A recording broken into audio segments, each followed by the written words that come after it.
Dans certaines familles, l'absence plus ou moins prolongée des parents a généralement des conséquences dans les rapports enfants-parents. Quelles sont ces conséquences et surtout comment y remédier? Nous en parlons aujourd'hui sur Sacrés Parents. Bienvenue à tous. Merci de vous installer à la maison. Aujourd'hui, nous parlons d'un thème qui touche la plupart d'entre vous à la maison. Mes parents sont tout le temps partis. C'est le thème du jour. Bienvenue une fois de plus.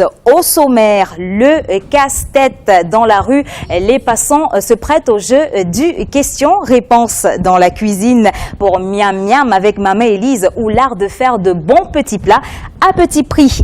Et donc, ce moment de l'émission où vous avez la possibilité, chers internautes, de poser toutes vos questions à notre spécialiste. On n'oublie pas le futur papa qui sera avec nous pour partager des accessoires pratiques, pour nous montrer des astuces à mettre en pratique à la maison avec nos enfants. Enfin, les petits génies, les exploits de vos petits chéris filmés que vous avez la possibilité de partager avec nous sur Sacrés Parents. Il vous suffit de nous joindre sur l'adresse Facebook Sacrés Parents. Une fois de plus, bienvenue à tous. Merci de bien vous installer de là où vous nous suivez.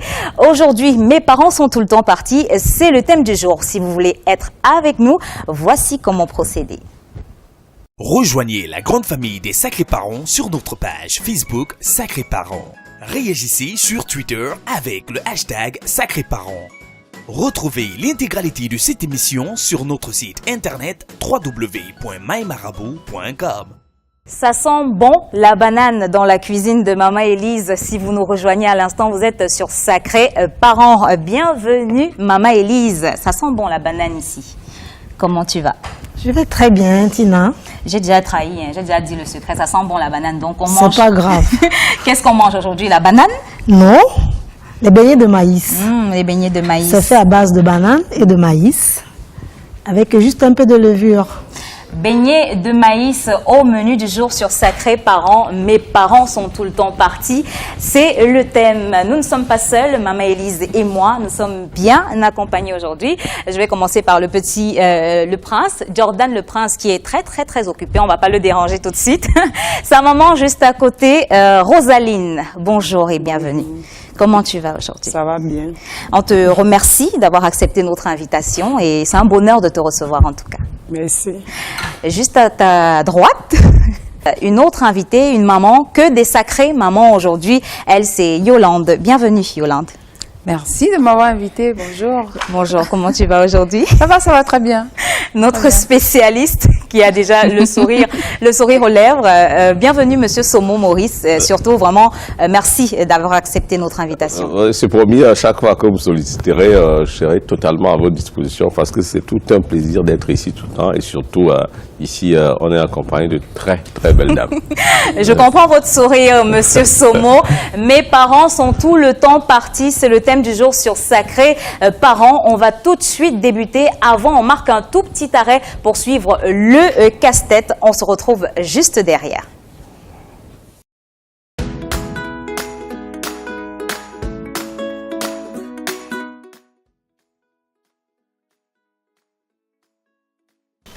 Quand je voyage, j'aime souvent voyager avec mes enfants.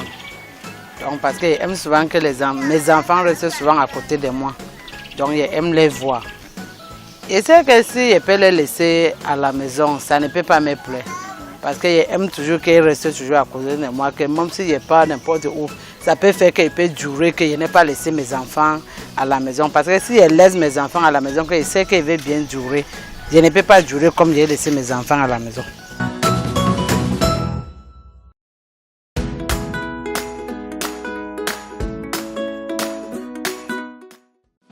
Votre enfant est atteint de la trisomie 21 et le quotidien se fait un peu lourd. Vous avez du mal à gérer ou alors vous vous en sortez plutôt bien. Vous êtes des parents très généreux et ne savez pas dire non à vos enfants. Ces derniers ont fini par dicter leurs lois. Vous êtes une jeune maman, encore scolarisée et depuis votre accouchement, vous devez gérer les cours au collège ou au lycée et assurer votre rôle de mère, ce qui n'est pas évident tous les jours.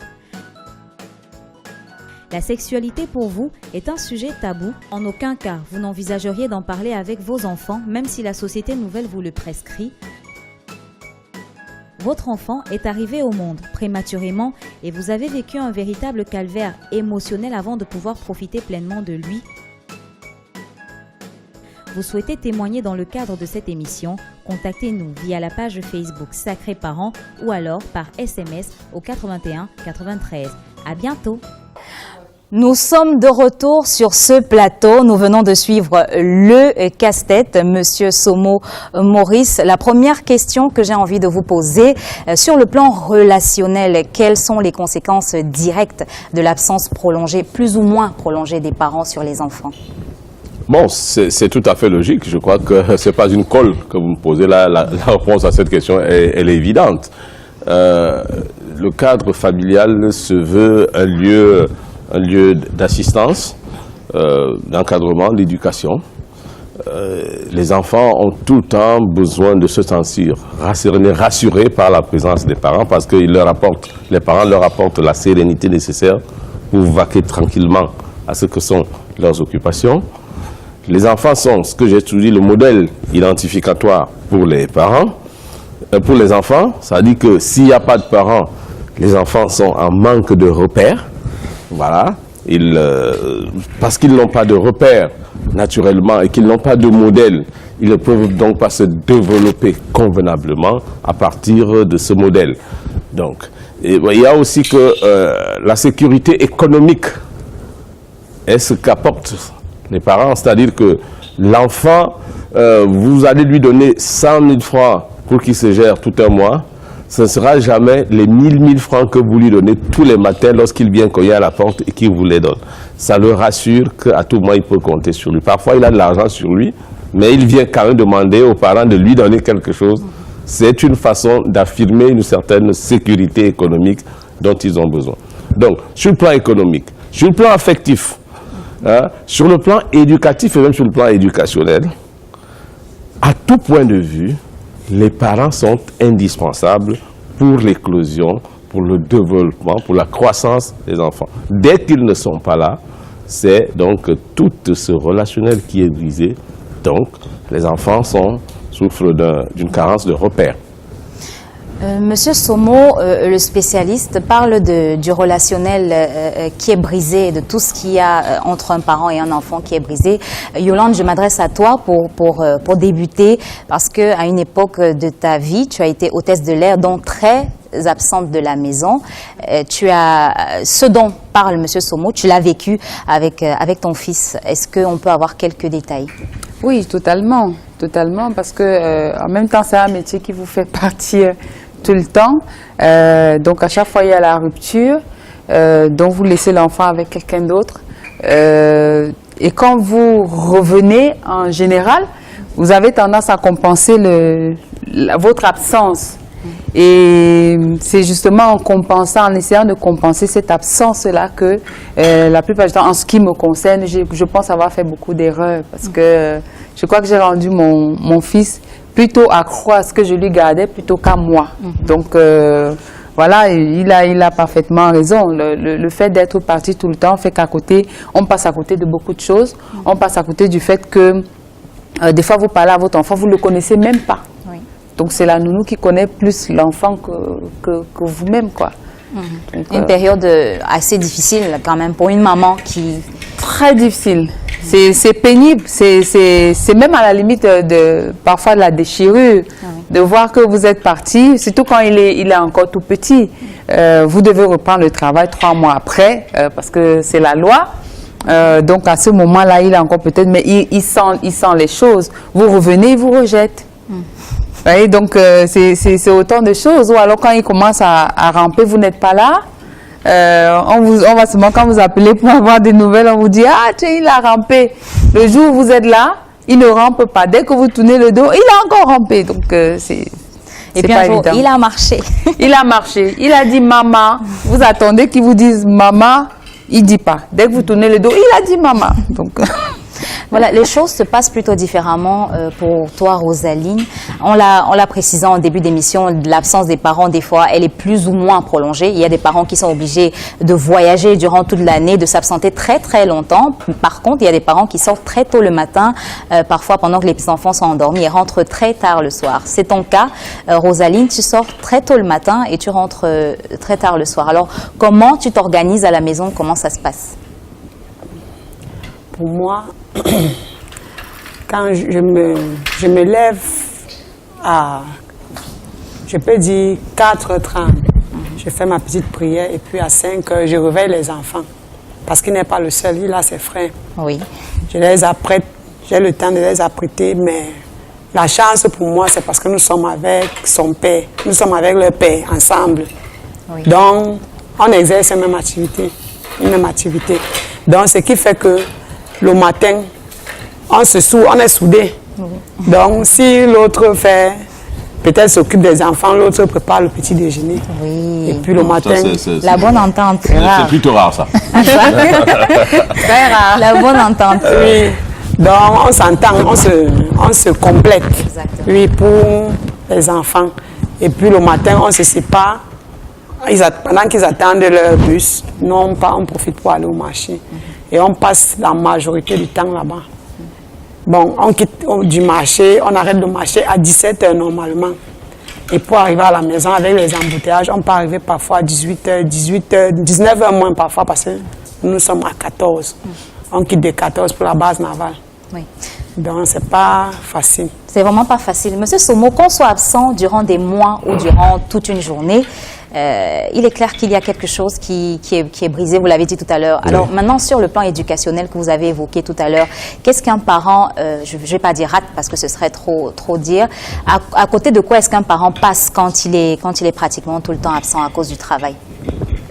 Bon, je vais, avant de répondre à la question, revenir sur ce que Yolande disait tout à l'heure. Oui. Le fait de vouloir substituer au lien affectif nécessaire avec l'enfant un lien d'objet. Ça veut dire quoi?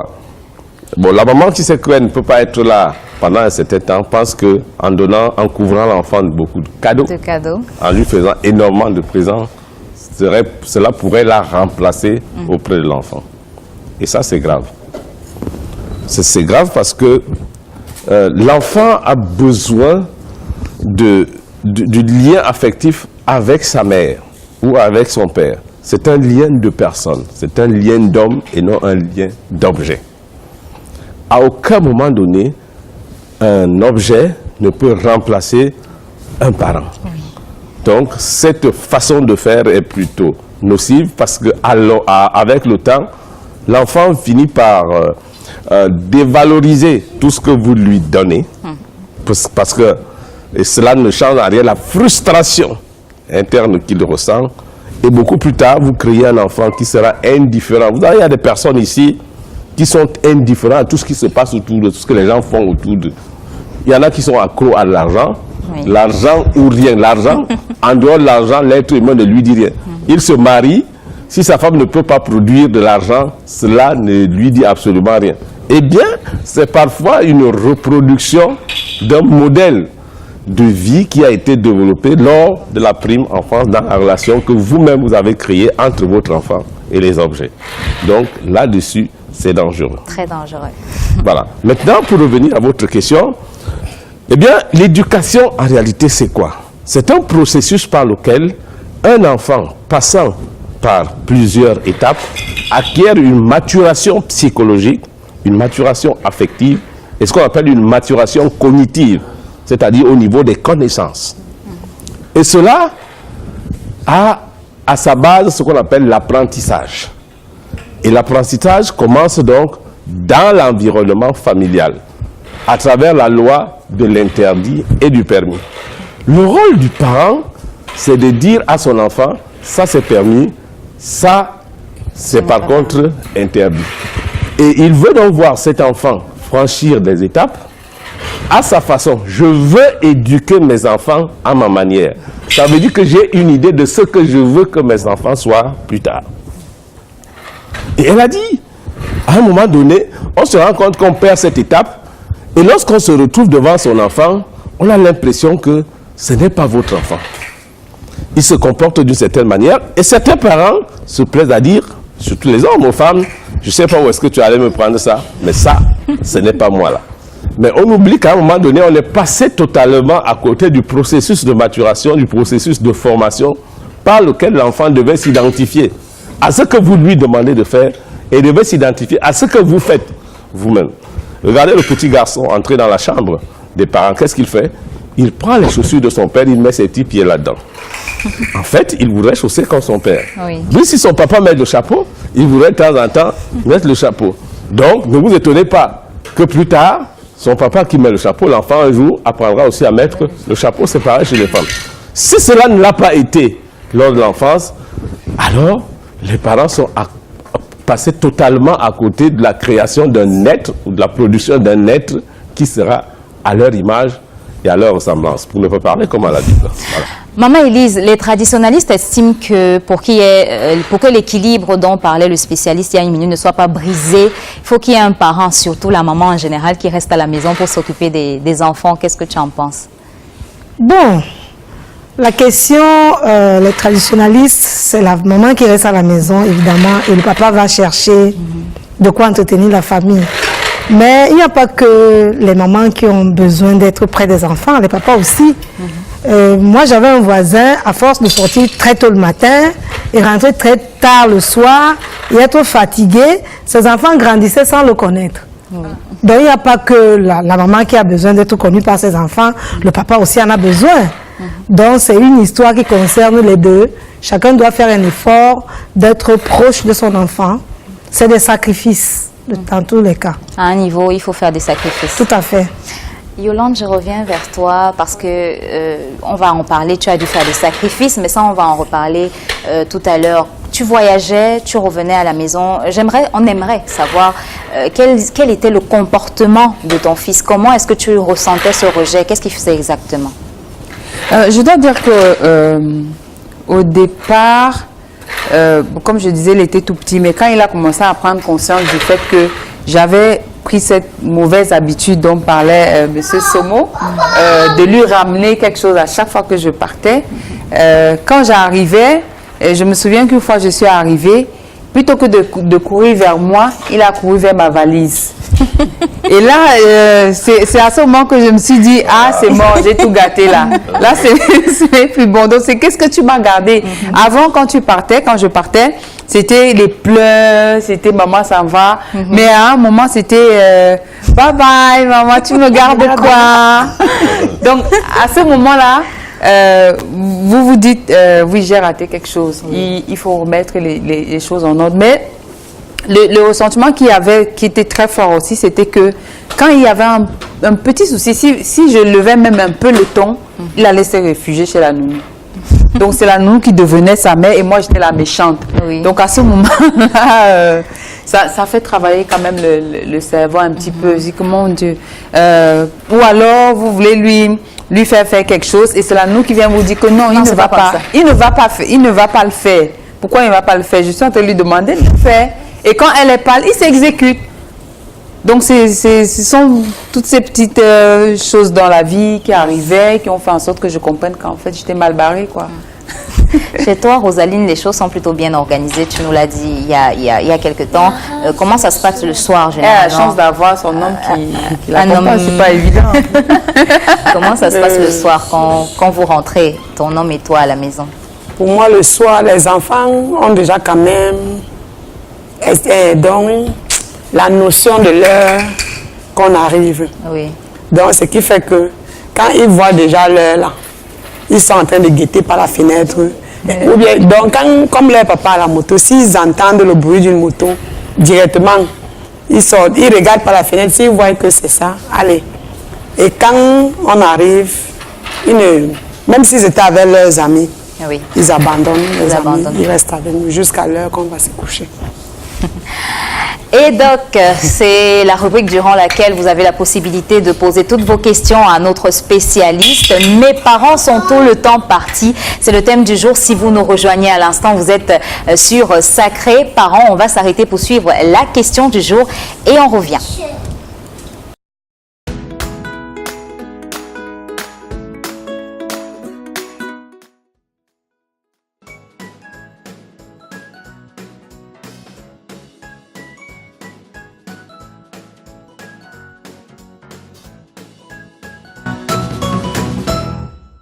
Et donc, je trouve mon enfant très calme depuis qu'il a repris les classes. Que faire, Monsieur Maurice Somo? Oui, je ne sais pas déjà si l'enfant qui est calme ou si c'est mauvais ou si c'est bien. Moi, je trouve ça déjà intéressant. C'est vrai que le calme de l'enfant est toujours suspect. On a l'impression que il a une frustration. Autant les grandes personnes s'expriment lorsqu'ils sont contrariés, autant les enfants le font à travers plutôt un certain nombre d'attitudes. Bon, alors le calme d'un enfant peut symboliser une frustration interne. Pour faire un rapprochement avec le thème que nous débattons aujourd'hui, sur lequel nous débattons aujourd'hui, est-ce que c'est une carence à un niveau qui peut susciter chez l'enfant un repli sur soi et forcément une forme d'attitude plus ou moins schizophrénique ou autistique? Là, il y a beaucoup de paramètres qui peuvent expliquer le calme d'un enfant. Un enfant peut aussi rester calme parce que il veut démontrer quelque chose. Un enfant peut être calme tout simplement parce que il a une frustration interne. Mais si ça a un rapport avec les classes, ça peut aussi vouloir dire que il redoute quelque chose. Un sentiment de peur qui l'envahit et qui le fait se tenir à carreau. Il redoute l'école, et redouter l'école, non pas parce qu'il y a des leçons à prendre ou quoi que ce soit, c'est possible pour certains, probablement compte tenu de la relation qui peut être plus ou moins conflictuelle en milieu éducatif, donc notamment à l'école. Et vous savez, l'enfant est généralement un énigme. C'est très énigmatique. Il faut voir un spécialiste, n'est-ce pas? Il faut consulter en général pour qu'à travers des méthodes particulières, qu'on essaie de comprendre pourquoi l'enfant, si habituellement il est ajusté comme le type que je vois qui court partout là. Le prince. Si tout d'un coup, il reste calme dans son coin. Et s'il n'a pas faim et s'il n'est pas fatigué, alors il faut trouver un moyen d'expliquer ce qu'il ressent. Ou s'il ne parle pas, c'est peut-être sa façon de dire que la maîtresse lui prend son goûter à l'école. Ouais, pourquoi pas. Et qu'on lui dit, attention, mais tu ne diras rien à la maison. Voilà. En parlant de maîtresse qui prend le goûter à l'école, j'ai une petite anecdote. Mon fils a ramené son goûter il y a une semaine à la maison. Et quand je lui demande, mais pourquoi tu n'as pas mangé ton goûter? Il me dit, les enfants donnaient le goûter au maître, j'ai donné mon goûter, mais il m'a remis. Donc, en fait, le maître n'a pas aimé le pâté. Parce que c'était le pâté que j'avais mis. Je lui avais mis du beurre. Je lui avais mis du beurre et du pâté. Il me dit, le maître m'a remis mon pain après. Je suis rentrée avec. Je dis, ah, ton maître n'a pas aimé le pâté. Donc, je vais te donner le pâté chaque jour. Alors. Voilà. Yolande, tu as dû faire un choix à un certain moment de ta vie. Lequel et pourquoi? Je dois avouer que quand j'ai senti que j'aurais dit que mon travail avait un gros impact sur la relation que j'avais avec mon fils, oui, dont je le perdais pratiquement, j'ai plutôt eu tendance à voler moins. Oui. Voler entre guillemets, donc à voyager moins. Et comment ça dit que je trouvais déjà beaucoup de prétextes à chaque fois. Je trouvais des prétextes pour ne pas aller en vol, surtout faire des voyages où je devais passer 2 nuits et tout ça, ça commençait à m'embêter. Je privilégiais les voyages qui me font faire des allers-retours, c'est-à-dire à l'intérieur du Cameroun, donc je peux partir le matin, je rentre le soir. Au moins, je suis sûre que je vais être avec le petit. Et puis, j'avais développé, je m'étais rendu compte que même la nounou, celle qui l'encadrait, faisait aussi tout, était pratiquement en concurrence avec moi. C'est-à-dire que il fallait qu'elle soit la maman et moi que je ne sois rien. Et tout ça, oui, tout ça a fait que je me dise non, tu risques de rater l'éducation de ton fils si jamais tu continues ce métier-là. J'ai essayé de démissionner, ça n'a pas pu. Après, il y a eu un événement que j'ai lancé qui me permettait donc d'être régulièrement à la maison désormais, d'être là. Mais surtout, ce que j'ai vécu une fois, c'est que je suis rentrée de voyage. Mon fils devait avoir 3 ans. Oui. Donc, je rentre de voyage et il court et il dit, et il me donne une nouvelle. Il me dit, maman, quand tu n'étais pas là, tata telle est arrivée et je lui ai dit que tu avais voyagé. Et j'entends la nounou qui lui dit, Je l'ai dit. On dit je l'ai dit. Non. Bon, là, si le coup, je me suis dit, je vais pas la reprendre, c'est une adulte. Le petit non plus, si je commence à trop bavarder, ça va pas le faire. Ok. J'ai attendu, donc après, je suis allée dire à mon fils que, écoute, tu as très bien parlé, il faut laisser, tu sais, tata. Donc, il faut laisser, tu as très bien dit, on dit, je lui ai dit. Mais après, j'ai dû parler à nous pour lui dire que, alors moi, je lui ai dit, tu sais, quand il parle comme ça, il faut le laisser. Oui, c'est mieux. Laisse qu'il parle mal. Laisse qu'il parle comme ça. Mais après, j'ai dû discuter avec elle. D'accord. Bon. Je ne sais pas ce qui se passe. Je ne sais pas pourquoi. Je ne sais pas pourquoi je suis enchaînée. Tina? Je suis toujours étonnée quand il arrive, le futur papa. Non, mais sois pas des entrées aussi fracassantes les unes que les autres. En plus, la thématique... Bienvenue, futur papa. Je devrais commencer sans doute par là. Bienvenue, Tina. Ah bon? Oui, bienvenue, Tina. Merci. Donc, en fait, l'histoire, c'est que je passais dans les couloirs et puis j'ai entendu parler de ce magnifique thème. Et là, ça m'a rappelé une histoire que j'ai vécue lors d'un de mes multiples voyages. Tu sais, bon, je vais te libérer quand même. Beaucoup, hein. Oui, je voyage beaucoup. Donc, une fois dans un avion, j'étais avec une amie qui me dit... oh, mais... en fait, je répondrai tout à l'heure. En fait, j'étais avec une amie qui me dit, en fait, elle avait du mal à avoir son enfant parce qu'elle voyage beaucoup. Et donc, elle a consulté un spécialiste qui lui a demandé de tout faire pour rester attachée à son fils. Ah, d'accord, c'est pour ça que tu m'attaches. Voilà, et donc moi je me suis dit, comme je t'aime beaucoup, hein, Tina, et que j'aime aussi bien sûr nos téléspectateurs, ce serait bien que toi et moi on puisse rester en contact. Oui. Donc j'ai essayé de te mettre ce câble à main, même si bon, avec le décor ça marche pas trop. Donc on essaiera d'autres approches avec le temps. Et puis aussi ça pourrait être pourquoi pas une astuce pour ces parents qui sont tout le temps partis. Vous pouvez trouver des petites astuces comme ça pour rester au contact de vos enfants, peut-être pas le câble, parce que ça risque d'abîmer la peau. Et avec la distance, par exemple, si vous prenez un avion, si vous attachez un câble sur le bras de votre enfant, à pratiquement 1 km, ça va se couper. Donc, vous pouvez trouver des astuces, par exemple, le téléphone, des appels WhatsApp, par exemple, vidéo, et audio. Et si on a seulement le allô, le téléphone qui n'a pas WhatsApp? Juste si vous avez un téléphone non Android, je ne sais pas si ça se dit, mais en tout cas, si vous n'avez pas de téléphone Android, vous pouvez juste passer un appel ou alors demander ou envoyer un message. Voilà. Par exemple, il y a le Yolande qui était tout le temps parti, et puis il y avait le petit qui était tout le temps à la maison seul, avec la nounou. Par exemple, avec les dernières technologies. Le petit était seul à la maison? Avec la nounou. Avec la nounou. Oui, c'est ça. Ouais. Je vois la question, mais je refuse de la voir. Et donc, elle aurait pu avoir la chance de voir son enfant faire ses premiers pas, par exemple à travers une vidéo que la nounou aurait pu prendre de l'enfant à l'instant précis. Elle aurait pu éviter le fait que, attention, il a marché hier. Et quand elle arrive, finalement, le mec, il décide de plus marcher. Donc, c'est autant de quelques petites astuces pour pouvoir quand même rester au contact de nos petits chérubins. Ça, c'est maintenant, mais avant, à l'époque, c'était pas aussi développé que ça. Hein. Avant, par exemple, on avait des lettres. Vous pouviez écrire une lettre. Moi, quand j'étais petit, on me disait... mes parents étaient là certes, mais j'avais une tante que j'aimais beaucoup, mais elle était à l'étranger. Et donc on me disait, faut lui écrire une lettre. Et donc tu écrivais une lettre pour un problème que tu avais lundi, tu envoyais la lettre vendredi soir, en espérant qu'elle va résoudre ton problème peut-être que lundi. Et puis le temps que la lettre n'arrive chez elle, beaucoup de jours se sont écoulés, donc je recevais très souvent des réponses en retard. Voilà. Ça me permet de vous poser la question, Monsieur Somo.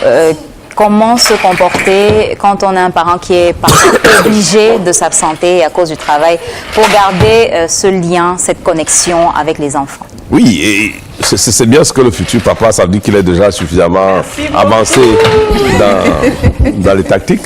Il a apporté quelques astuces qui peuvent être intéressantes, sauf que... il y en a toujours. Sauf que c'est vrai. Mais ce qu'il faut retenir, c'est la rupture du lien affectif que crée l'absence des parents. Le lien affectif, il est tout simple. Voilà un enfant que nous avons parmi nous. Vous voyez, il joue avec des objets. Puis tout le temps, il trouve une petite seconde pour se rapprocher de sa maman, de la toucher, toucher, c'est-à-dire toucher, et de lui poser une question, et puis de repartir. C'est un moment extrêmement important de renforcement du lien affectif entre les parents et les enfants. Ce à quoi le téléphone ne peut pas se poser comme substitutif. Voilà. Donc, oui, on pourra inventer pas mal de choses. On a envie d'écouter la voix, mais il faudrait toujours chercher quelque chose qui va lier directement l'enfant à son père. Sans cela, il n'y a aucune rémédiation possible. Donc, du coup, nous sommes dans une société où malheureusement, il faut faire avec. La majorité d'enfants qui aujourd'hui sont devenus difficiles à contrôler dans notre société le font essentiellement parce que les intérêts économiques ont pris le dessus sur les intérêts de famille. Et du coup, majoritairement, les enfants grandissent sans modèle identificatoire, sans un lien affectif qui est supposé réguler le développement de leur personnalité. Vous comprenez? Donc, qu'est-ce qu'il faut donc faire? Il faut profiter, il faut beaucoup profiter des moments où, n'est-ce pas, ce lien affectif peut être fait pour essayer de compenser. Je dis par exemple que même si on est absent tout le temps, il y a quand même des moments qu'on trouve pour faire des regroupements de famille. Et c'est pourquoi, dans des sociétés bien structurées, la notion de vacances et de congés, c'est sacré. C'est-à-dire que c'est des moments où le père, la mère et les enfants partent tous ensemble, s'isolent et renforcent le lien entre eux en prenant un temps pour vivre ensemble, pour se connaître, pour échanger et pour se projeter. Donc, il faut multiplier ces occasions pour les parents qui s'absentent. Tandis que pour les parents qui sont quasiment présents tout le temps, ils n'ont pas besoin de créer quelque chose de spécial. Dans tous les cas, ce lien, il est là constamment, il n'y a pas de souci. Ça me permet de te demander, Rosaline, vous travaillez toute la semaine, ton mari et toi. Est-ce que vous avez un programme spécial avec les enfants le week-end? Moi, puisque c'est mon activité à moi, donc je ne travaille pas toute la semaine, ça dépend de moi. D'accord. Il y a même les semaines que je passe à la maison, carrément, je passe toute une semaine à la maison. Donc ça dépend de moi. Si je me lève de bonne humeur, je sors. Si je ne suis pas de bonne humeur, je reste à la maison. Tu en profites? Il y a les fois même que je fais les 2 semaines à la maison. Donc je ne pars pas tous les jours. Oui. Donc quand tu Mais il y a les semaines quand même qui m'arrivent à aller 6 jours sur 7. Puisque le lundi, je ne sors pas. Le lundi, je suis là. Oui. Et comment ça s'est passé avec le prince? Il faut rappeler que c'est le dernier. Tu m'as dit qu'il avait, à une certaine époque, tu as dû le laisser chez la voisine parce que tu travaillais. Il n'allait pas encore à l'école, il était tout petit. Comment ça se passait avec lui quand tu rentrais, quand tu n'étais pas là? Quand il était encore petit, je ne sortais pas tôt comme j'ai l'habitude de sortir. Puisqu'on est avec son père. Donc, ce qui fait que lui, il sortait tôt. Moi, je restais d'abord le temps donc, je restais passer d'abord un peu le temps avec lui. Donc, je me retrouvais en train de sortir peut-être à 8 heures. Et en ce moment-là, je rentrais aussi plus tôt. Ah d'accord. Maman très bien organisée, monsieur Maurice Omo, couple très bien organisé. Si vous nous rejoignez à l'instant, vous êtes sur Sacré Parents. Mes parents sont tout le temps partis. C'est le thème du jour. On va s'arrêter pour les petits génies. On se retrouve juste après.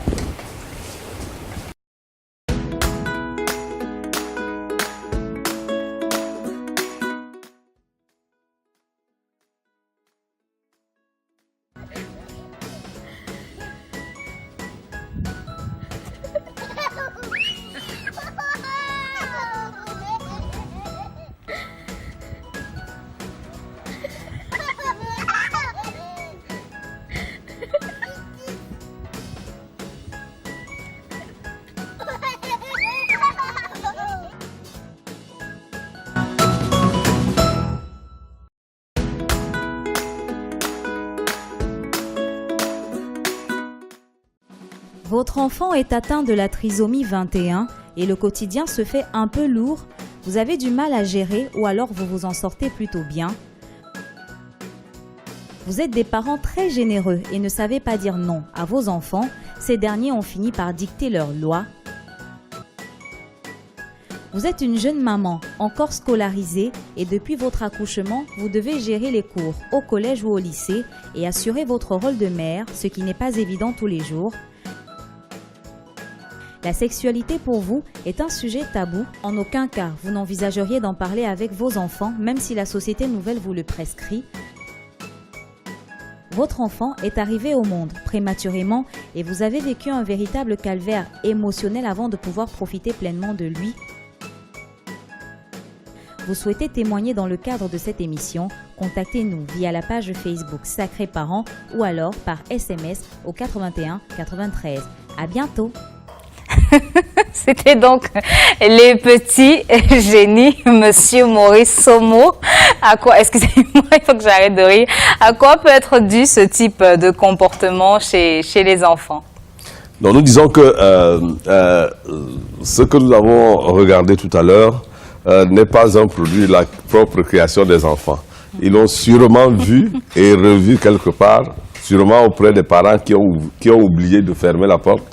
Et des enfants se sont réveillés en pleine nuit et l'enfant reproduit ici exactement ce que lui il a vu, ce que eux ils ont vu. Donc, non mais Monsieur Somo, des bisous comme cela on les fait aussi en journée. Pas besoin d'avoir... Mais vous voyez que les enfants, ça les amuse beaucoup. Quand oui.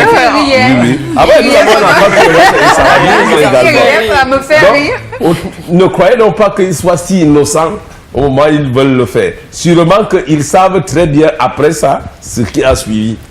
Donc, mais la petite fille ne va pas aller jusque-là parce que c'est elle qui connaît quand même ça on espère. Elle disait que goûte un peu calme. C'est elle qui provoquait le garçon. Donc ce sont les femmes qui cherchent les hommes, Monsieur Maurice Somo. Ah oui. Non, il semble que c'est les femmes qui sont de plus en plus à la manœuvre maintenant. En fait, les femmes sont plus intelligentes. Elles captent plus que les hommes, en fait. Non, Monsieur Somo n'a pas vraiment accepté. Il a dit ça. Ce que je dis que le petit garçon peut avoir vu et que cela ne lui est rien dit du tout. Oui. Mais la femme, par essence, elle est si vicieuse que... toute expérience. Lorsqu'elle a vu, elle a dit, bon, ben, sûrement, mes parents, ils étaient très contents après, ils étaient très bien. Bon, sûrement qu'il y a quelque chose, bon, alors, elle teste. Prions Dieu pour qu'ils ne soient pas allés tous les deux très loin. C'est donc pour vous dire à la maison, chers parents, même si on en rigole, faites attention à ce que vous faites devant vos enfants parce qu'ils répètent tout ce qu'ils voient. Maman Élise, nos beignets de maïs sont presque prêts. Prêts déjà. On va juste rappeler à nos chers téléspectateurs de quoi nous avons eu besoin et quelles ont été les étapes pour qu'on ait ces beaux beignets de maïs. Oui. Pour avoir ces beignets, nous avons eu besoin de la farine de maïs et de la banane douce. Et un peu de levure. Oui. On commence par écraser la banane. Bien écrasée.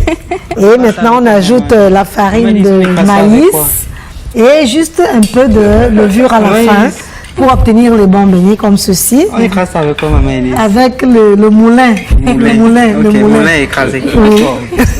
Parce que moi, je commence à écraser avec les dents. On ne sait jamais, tu peux toujours faire ta pâte. Voilà, donc beignets, farine de maïs, banane et levure, très facile à faire à la maison, surtout pour les familles nombreuses. On va bientôt se quitter, cette émission touche à sa fin, mais avant je vais me retourner vers toi, Rosaline. Peut-être un conseil à donner à tous ces parents qui sortent travailler, étant donné que ton mari et toi êtes très bien organisés. Ce que je voudrais dire aux parents qui sortent, c'est pas facile. On ne sort pas parce qu'il faut sortir, mais il y a des conditions qui nous amènent à sortir. Oui. Oui. Ce que je voudrais dire aux parents, c'est que faut qu'il y ait entente. S'il y a entente, on peut bien s'organiser. On peut faire tout ce qu'on fait et s'occuper aussi des enfants. Oui. Et donc, et pour ça, c'est la chance Mais pour ceux qui n'ont pas cette chance, qu'on demande la grâce au bon Dieu. La chance de trouver quelqu'un. Oui, parce que tu peux trouver quelqu'un, mais il refuse carrément de t'aider. Quelqu'un comme le futur papa. Il refuse. Bon, on demande la grâce à Dieu de nous accorder. La grâce. Ou la recette. Oui, ou la recette pour trouver quelqu'un qui accepte d'accompagner comme ça. De nous accorder la grâce. Monsieur Somo est déjà marié. Il est déjà marié. Ça empêche quoi? Yolande, merci Rosaline. Yolande, un mot de fin. Oui, je pense qu'il est important de se constituer son petit monde avec ses enfants. Oui. Son petit monde, ça veut dire que quand on n'est pas là, on sait qu'on a confié les enfants à des gens qui s'en occupent. Mais quand on revient, il faut se récréer ces petites joies, ces petits jeux, ces petits, j'ai envie de dire, ces petites balades, ces petites complicités avec ses enfants pour que quand vous ne soyez pas là, que vous leur manquiez. Bien sûr. Et que dès que vous revenez, qu'ils soient contents. Donc, ça va éviter que vous ne donniez plutôt le cadeau pour vouloir compenser. Donc, ils seront en manque d'affection. Dès que vous êtes là, vous compensez avec la même affection. Je pense que ça devrait aller. Profitez du temps que vous avez avec vos enfants, maximisez vraiment pour être avec eux et leur donner beaucoup de chaleur. Monsieur Maurice Somo, un mot de fin. Bien, je vais dire que je vais sortir par ces propos d'un sage de la psychologie et de la psychanalyse, Sigmund Freud, pour ne pas le citer, qui disait déjà que l'enfant est le père de l'homme. Une façon de dire que l'individu devient plus tard ce que vous, parents, avez décidé qu'il soit petit. Mais une fois qu'il est déjà sur la forme finie, comme les beignets de maïs que je vois là, il n'y a plus rien à faire. Ces beignets ne reviendront plus à l'état de farine. Oui. Donc c'est à peu près comme ça le processus de développement. Et pour rien au monde que les parents ne loupent pas ce moment où ils doivent donner aux enfants la forme.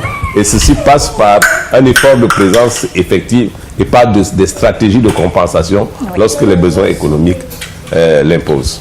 Faites du mieux que vous pouvez pour être à la maison. Faites du mieux que vous pouvez quand vous êtes à la maison de passer du temps avec vos enfants. C'est ici que s'achève cette autre édition de votre programme Sacrés Parents. Merci à vous d'avoir été des nôtres. Merci à toute l'équipe technique. Merci à Maman Élise pour ces beaux beignets de maïs. Merci au futur papa. Merci à tous nos invités. On se dit à très bientôt. Sacrés Parents pour des enfants sacrés.